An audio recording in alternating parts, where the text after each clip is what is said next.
It's time to get out of pocket. I'm your host, Michael Davis, and we are on Boom Broadcast. And I told you guys we are on a new schedule now, and we are Tuesdays and Thursdays at 3 p.m. And we'll have Drop the Mic Wrestling Podcast still at 3 p.m. on Wednesdays. But we need to talk some sports, okay? And anyone who knows me knows I am a big fan of the Miami Heat. And they are actually in the news right now because they are trying to acquire the services of a superstar. Now, if you realize, I am a fan of two franchises who are always in the trade rumor market. And we've heard this for so many years with the Miami Heat, especially after losing out on LeBron James when he went back to Cleveland.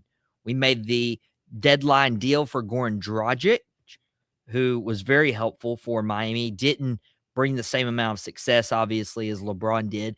And then we got Jimmy Butler, who helped propel the Heat when they were pretty weak to not one, but two finals appearances. And again, didn't really go according to plan, losing to the Lakers in the bubble, and then losing a few years later to Nikola Jokic in the Denver Nuggets.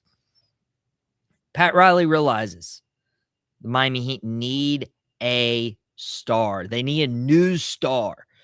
And right now, this organization isn't cutting it. We're about a year and a half removed from Jimmy Butler's trade out of Miami to the Golden State Warriors. And the Heat are in a very unique position because they are in the Eastern Conference. If you look at the West and how stacked those rosters are, you could be an all-star caliber player who just misses the postseason year in and year out. For the Eastern Conference, you have a golden ticket to one of the top 8 teams in the East, particularly the top 6, and you have the ability to advance in the playoffs when you turn it on come the springtime. And the Miami Heat just don't have that guy right now. We are obviously still riding the high of Bam Adebayo's 83-point game, a historic performance against the Washington Wizards. And the Heat didn't have Washington's luck, who acquired the number 1 overall pick, also have Anthony Davis, also have Trae Young, who they can either play with their number 1 overall pick, who I mocked on this past Saturday's mock draft lottery. That was a live stream that you can watch, still available on demand through the Boom Broadcasting YouTube channel. Maybe they go that route. But for the Heat, they are in the news for wanting a new star, and I do not blame them.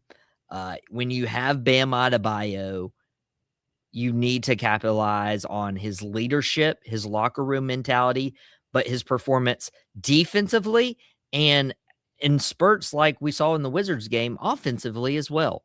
Now, the Miami Heat also thought that there was going to be the opportunity for Tyler Herro to step up and continue to make strides after his first All-Star bid.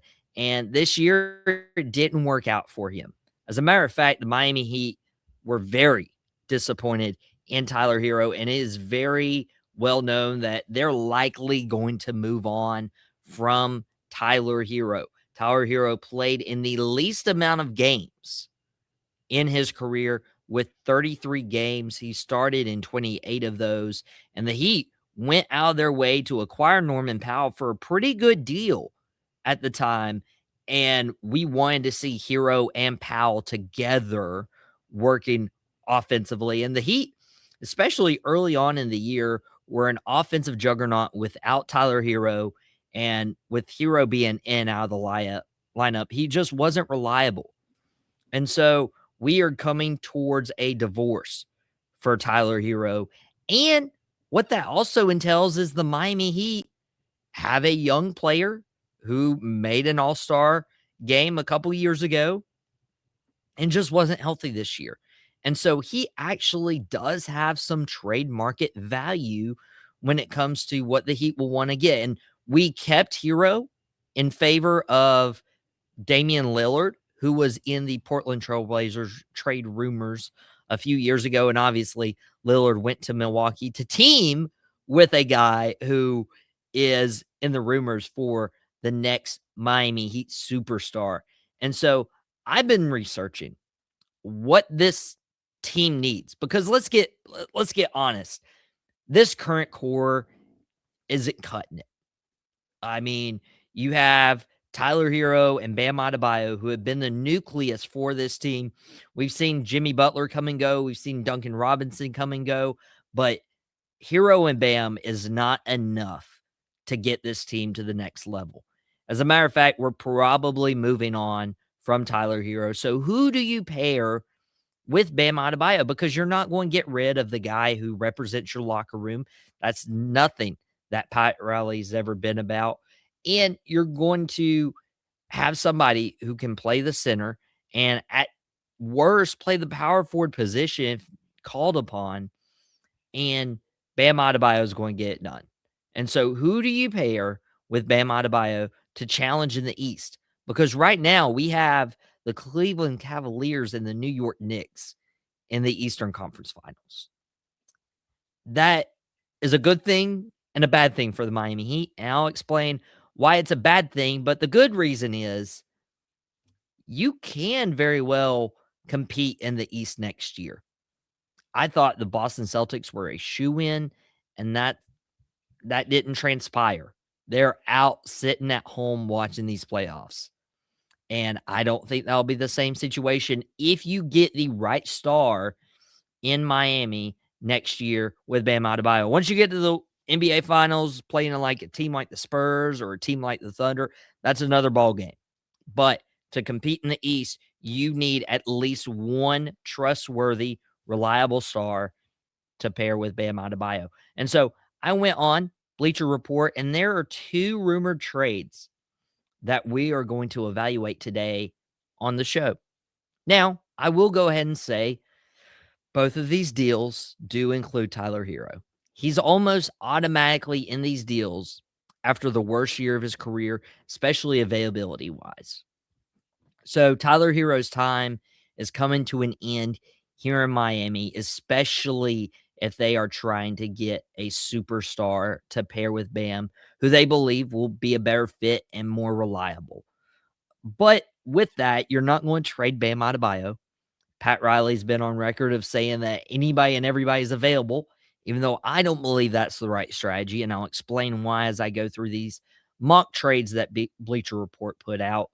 But the Heat do have young pieces that they got to showcase in a high octane offense last year. And they have a few draft picks that the Heat can and will offer. And so the two stars that we are going to look at today is a trade with the Milwaukee Bucks for Giannis Antetokounmpo and a trade with the Cleveland Cavaliers for Donovan Mitchell. Now, both of these stars are incredible. I'm going to go through those Bleacher Report trades that they put out. But a few things about these guys. Giannis is a two-time MVP. Donovan Mitchell has never won MVP, has never won a championship, but he has played for organizations like Utah and Cleveland. So let's cut him a little bit of slack. But he does have 4 less years of tread on his tires. And history tells us that Donovan Mitchell might last longer in the NBA. I mean, Giannis is a big man. We've seen what happened to Joel Embiid in Philadelphia. A little less, a little different situation. But usually younger guys and smaller guys tend to last longer. Giannis has been the dude in Milwaukee. And so there is a pressure and there is a weight to that. But you get with Giannis a much better defensive player. You get a very locked in defensive player. Giannis has defensively, he's a 4-time All-NBA defensive first team, 5 All-NBA defensive team selections in total. He's been defensive player of the year before, and that's something Donovan Mitchell does not have to his credit. He's not known for his defense, but he's much better beyond the arc and plays very much like Dwayne Wade, a Heat legend in the 305. And Donovan Mitchell continues to ascend stats-wise for Utah and then to Cleveland, and what he's been able to make that organization liable. And also, you got them into the Eastern Conference Finals, and you're like, okay, well, that's a lot of James Harden. No, if you watched Game 7 between the Cavaliers and the Pistons, you saw Donovan Mitchell led that team. James Harden, like, ghosted the Cavaliers in that game, and Donovan Mitchell carried them. And that is somebody that Miami would value, but Miami likes defense. And Giannis has been tied to the Heat for such a long time. So it might come down to a few little details when it comes to these trades.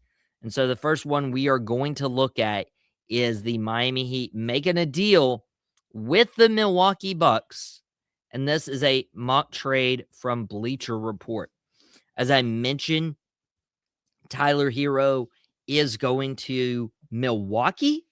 And in this deal, you got Khalil Ware, Nikola Jovic, both your 2030 first round pick here in 4 years, if you can do math, a protected first rounder in 2032, but also that 2026 will be a 13th overall selection.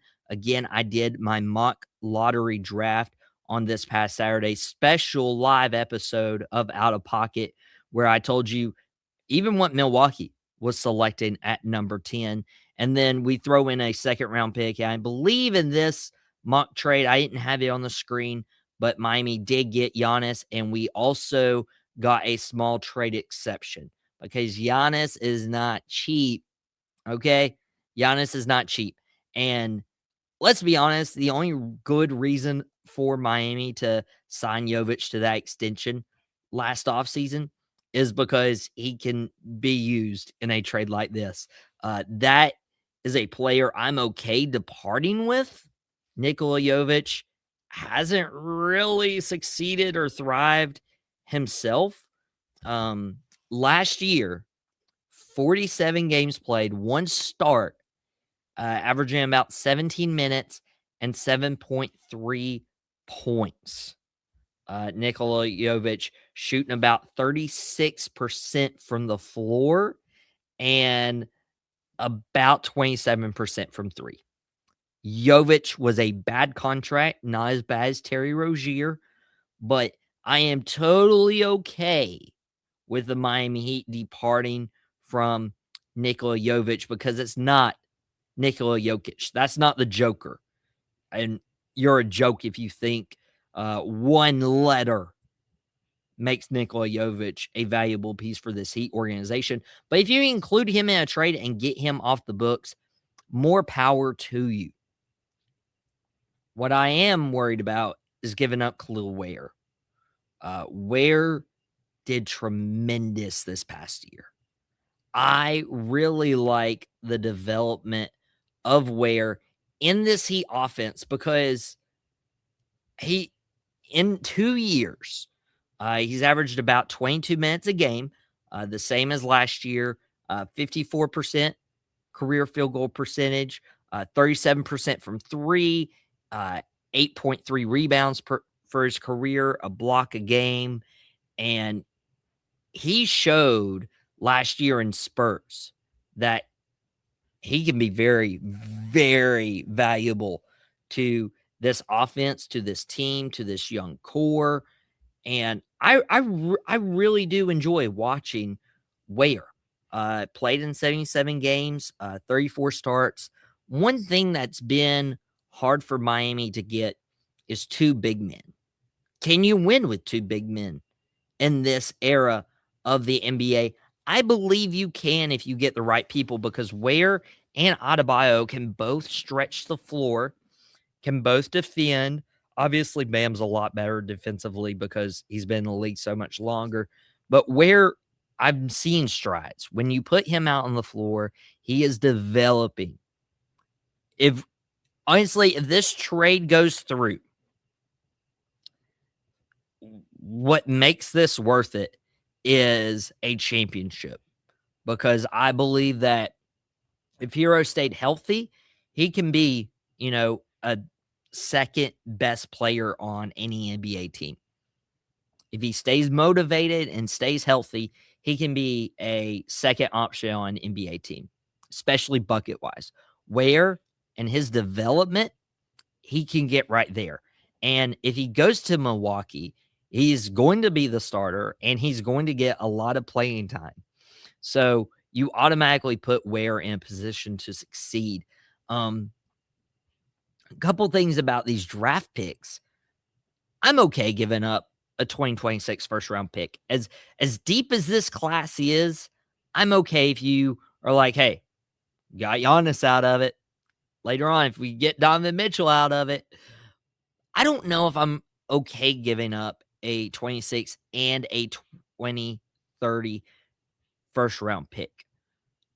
I don't know too many things about high schoolers and basketball 4 years from now or the international pool of prospects, but I can tell you if this class is so good, I don't know what 2030 is going to look like, but maybe we need that piece. Maybe we need that draft pick to either, take a rookie or also to use that for leverage here in 4 years. And then you also give them a protected first round pick. Hey, a non-lottery pick. Hey, if we make the playoffs, if it's like 15, 17 and beyond, I'm okay. I'm okay, especially if it's later on in the draft, like 27 to 30, if we're having a really good year. And that would have been because of Giannis coming to this team. But to give up 4 draft picks, including 2 unprotected first round selections, especially this year with as deep of a class, I think any trade that Miami does for a superstar, that 13th pick's going to look really good.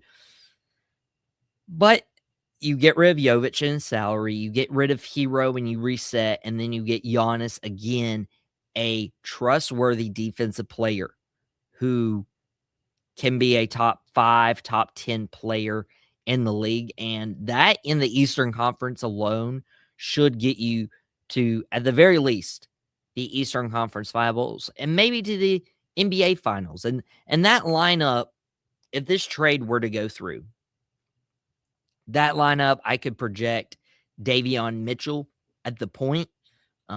It'd be between him and Jonas, the rookie who will be in his second year this year, who averaged 17.8 minutes a game, 6 points, and what was it, about 2.6 assists and 2.6 rebounds.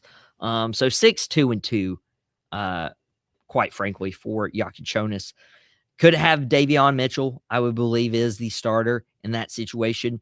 You could start either Jaime Jaquez Jr. or Pele Larson at the 2, bring back Norman Powell, and then Giannis and Adebayo. It would get a little clunky when it came to the power forward and center positions, but we could see what Norman Powell could be as the third option on this offense, and Giannis defensively, Adebayo defensively. Giannis can, shore up the middle, and then Adebayo can switch to any player they needed to. Defensively, you would immediately improve this team, which is where they struggled last year. Points were not hard to come by. They had 3 guys averaging 20 points a game. You had 4 additional guys who were in double digits. You had Davion Mitchell, who in his own right was 9.3 points per game. Giannis would be a defensive investment. Now, what if Giannis, that price is too high? What if you could get a guy like Donovan Mitchell a little cheaper? We're still sending a 2026 13th overall pick there. We're still sending a first-round pick instead of 2030.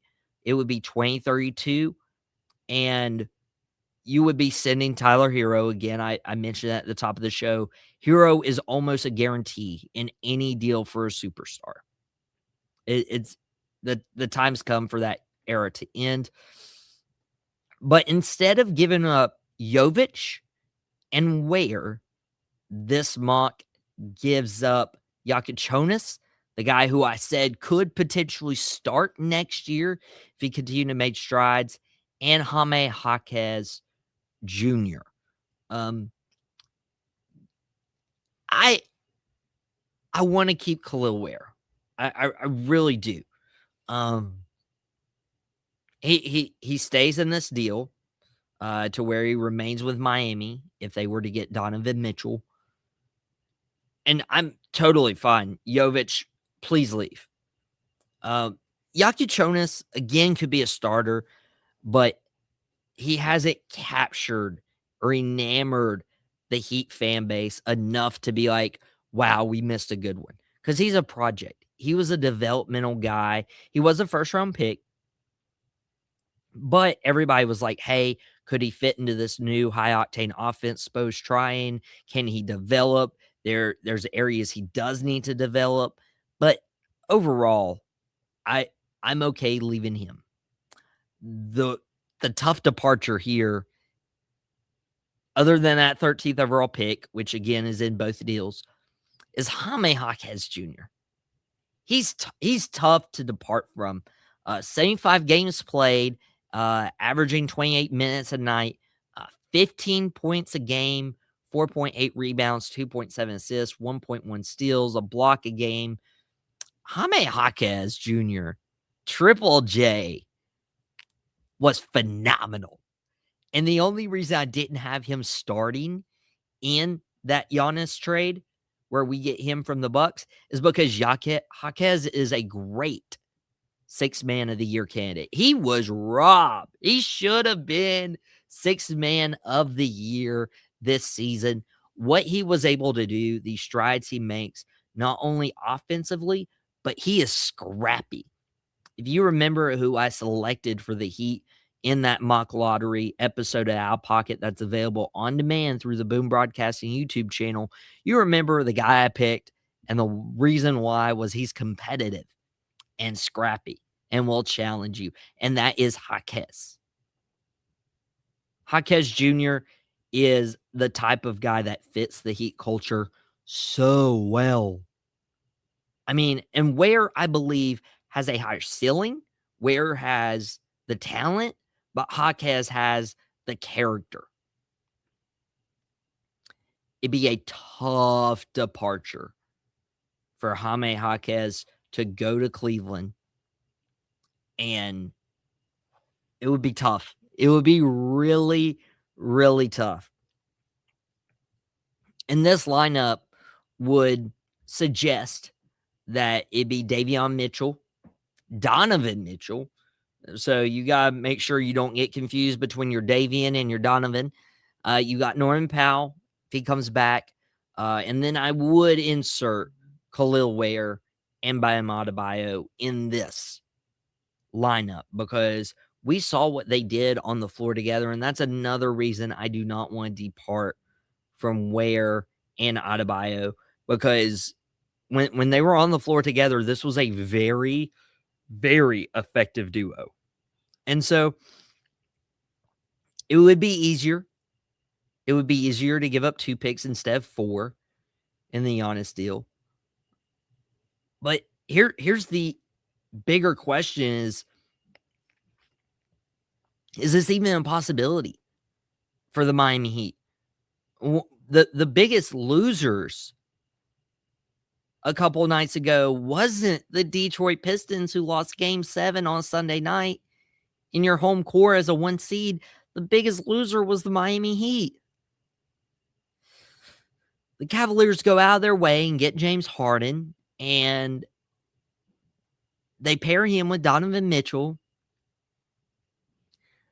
and James Harden falters.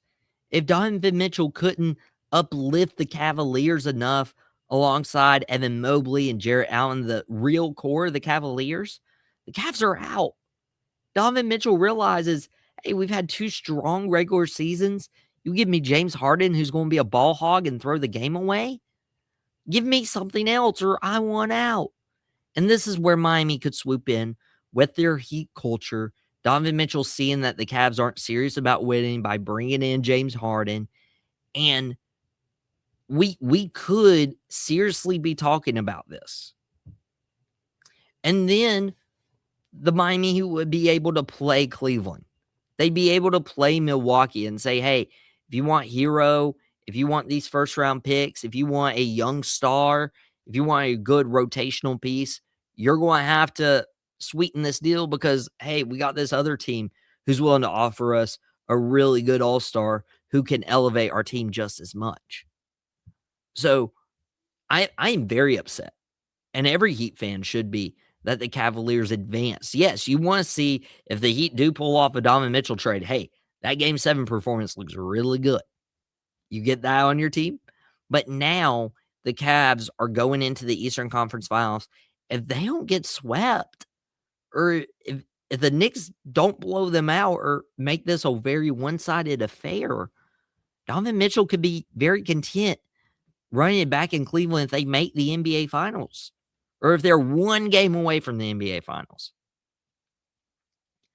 Therefore, I almost prefer what we give up here in Cleveland, but it'd be a lot harder for Miami to make this deal if the Cavaliers continue to have this postseason success.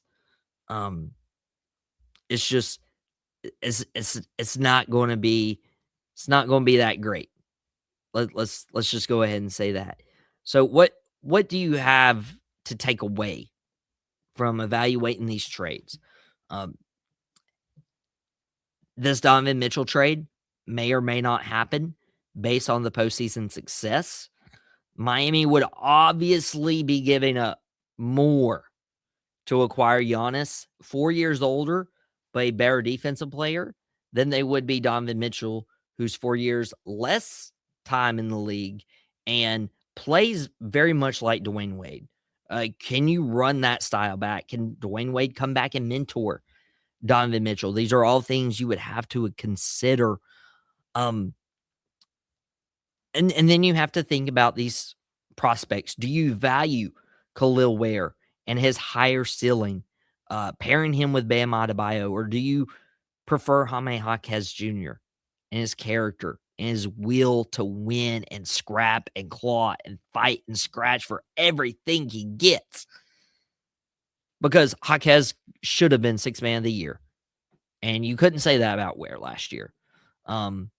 Either of those guys could be too early to give up on. But a championship is the only way you justify giving up that much for Giannis. And honestly, that's why they would make the deal for Donovan Mitchell as well. You give up a sure draft pick, another draft pick. You give up Tyler Herro, who was an all-star 2 years ago. You give up a foundational piece like a Jaquez or a Ware. If you think one player is going to be worth all of those others, and not necessarily that, and it's not numbers based, but it's the impact that Giannis could have coming to Miami to lure other people to join him. It could be Donovan Mitchell coming in and willing this team very Jimmy Butler-like back to the NBA Finals. It's about the championship. And that is what is going to make the final deal for the Miami Heat. They'll be okay moving anybody they need to in order to get that championship because they see a window in the Eastern Conference. Pat Riley's not getting any younger, but they see a window to keep the Heat culture reputation, and they see a window to challenge deep into these playoffs because if they made it a few years ago as a play-in team and this conference is just weaker now, man, the sky is the limit. The Knicks and Cavs, these two teams would never gotten to the Eastern Conference Finals 3 years ago. But now they are, and Pat Riley sees that and he wants to take advantage. And both of these trades elevate Miami. Both of these trades elevate Miami. And while Donovan Mitchell would be the long-term solution, especially giving up that much draft capital, Giannis might be the win now move for what he can provide defensively. He won't be around as long as Donovan Mitchell, presumably. That's my estimation. But Giannis could lure another free agent there that wants to come to Miami. No state tax, play with Giannis, play with Bam, who has a good reputation in the NBA. And Giannis might be the win now move either next year, because we give up a lot of depth. We don't have a rookie coming in. I don't know if there'd be enough depth there to compete in the playoffs for a 7-game series, but could be the win now move for Giannis, if not next year, the year after in 2028, and be competing for a championship. But that's what the Miami Heat need to do. I hope you guys enjoyed me breaking down this Donovan Mitchell and Giannis Antetokounmpo mock trades. Thank you to Bleacher Report for providing those, and I hope you don't get mad at me for ripping those deals apart. Ideally, Miami keeps Jaquez. Ideally, Miami keeps Ware. Ideally, Miami gets rid of Tyler Herro and Nikola Jovic, and we go compete for a championship with our new star. Everyone, that's been Out of Pocket with Michael Davis. I hope you enjoyed this episode. I also hope you enjoy 3 from Deep as Jason continues to break down the coverage. You notice he didn't drop an episode yesterday. He wanted to fully soak in to what was happening in these Eastern and Conference Finals matchups. He dropped an episode today at noon that you guys can go view now on demand at your own leisure and for your viewing pleasure. I will be back tomorrow at 3 for the Drop the Mic Wrestling podcast, and back on Thursday at 3 for Out of Pocket with Michael Davis. Everyone, we'll see you back here on Boom Broadcasting next time. Be sure to like, subscribe, and we'll see you soon.